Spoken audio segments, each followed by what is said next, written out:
how does it work? Are you scouting in advance before your hunters come? You know areas where the bears are. Tell me how it works. If I want to book a hunt with you and you're going to take me out. Well, okay. So it depends if we're going to do a spring or a fall hunt. Okay. A spring hunt, your bears are coming out of hibernation. And when they come out, they got to get what we call getting their gut right. So they're going to eat a lot of grass and stuff like that.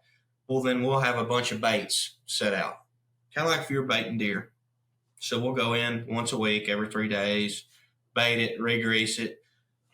Well, we'll put these baits out either uphill or downhill the road from like the side by side trail.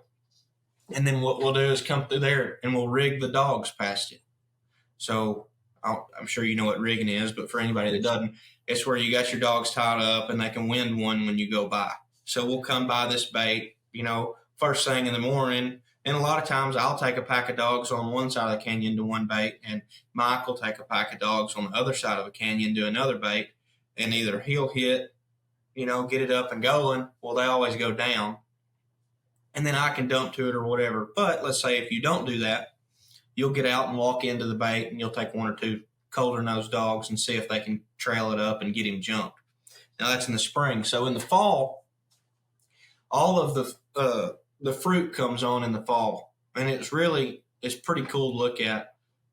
There'll be just wild orchards, and you'll just be driving, and there'll be 25 apple trees, and you just look like Granny Smith apples hanging off, and you can eat. I mean, it's just like the ones you get at the grocery store.